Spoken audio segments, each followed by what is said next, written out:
Hormuz প্রণালীতে police হতে চাইলে মার্কিন জাহাজগুলো ডুববে, এমনই কঠোর হুঁশিয়ারি ছুড়ে দিয়েছে ইরান। পারস্য উপসাগরের এই কৌশলগত জলপথ ঘিরে যখন উত্তেজনা তুঙ্গে, তখনই যুক্তরাষ্ট্রের অবরোধ উপেক্ষা করে একের পর এক সুপার ট্যাঙ্কার পার হয়ে যাচ্ছে। বিশ্লেষকরা বলছেন, এটি কেবল বাণিজ্যিক যাত্রা নয়, এ যেন সরাসরি ক্ষমতার প্রদর্শন।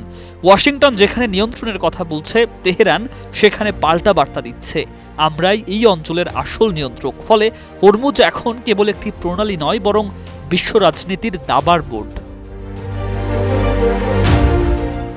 যুক্তরাষ্ট্রের প্রেসিডেন্ট ডোনাল্ড ট্রাম্প অবরোধের ঘোষণা দিলেও বাস্তবতা যেন উল্টো গল্প বলছে। মার্কিন নৌবাহিনীর কড়া নজরদারির মধ্যেই RHN নামের বিশাল তেলবাহী ট্যাঙ্কার নির্বিঘ্নে পারস্য উপসাগরে ঢুকে পড়ে। 20 লাখ ব্যারেল তেল বহনে সক্ষম এই VLCC ট্যাঙ্কারের গতিপথ স্পষ্ট হলেও এর প্রবেশই বড় বার্তা। এর আগেও রিচ স্টাডি নামের আরেকটি নিষেধাজ্ঞাধীন জাহাজ একই পথ অতিক্রম করেছে। ফলে প্রশ্ন উঠছে, অবরোধ কি কেবল ঘোষণাতেই সীমাবদ্ধ?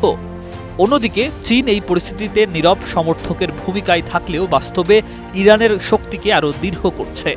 চীনা মালিকানাধীন জাহাজ, চীনা ক্রু, সব মিলিয়ে একটি স্পষ্ট জোটের ইঙ্গিত মিলছে সমুদ্রপথেই।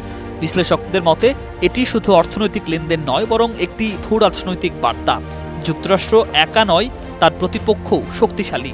এই সমীকরণে ট্রাম্প প্রশাসনের একক আধিপত্যের ধারণা চ্যালেঞ্জের মুখে পড়ছে।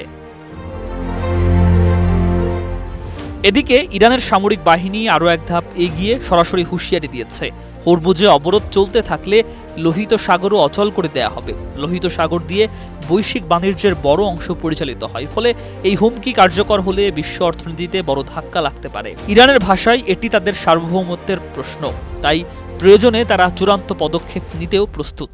এই ঘোষণায় আন্তর্জাতিক মহলে উদ্বেগ বাড়ছে।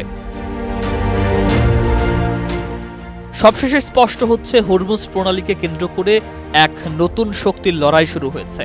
যুক্তরাষ্ট্র যেখানে নিজেকে বিশ্বের পুলিশ ভাবতে চায়, সেখানে ইরান বলছে এখানে সেই খেলা চলবে না। কূটনীতির টেবিলে ব্যর্থতা, সমুদ্রে শক্তি প্রদর্শন, আর পেছনে চীনের সমর্থন, সব মিলিয়ে পরিস্থিতি ক্রমেই নাটকীয় হয়ে উঠছে। এখন দেখার বিষয়, এই উত্তেজনা আলোচনায় থামে নাকি সত্যি সমুদ্রই হয়ে ওঠে পরবর্তী সংঘর্ষের মঞ্চ। News desk, 21 television.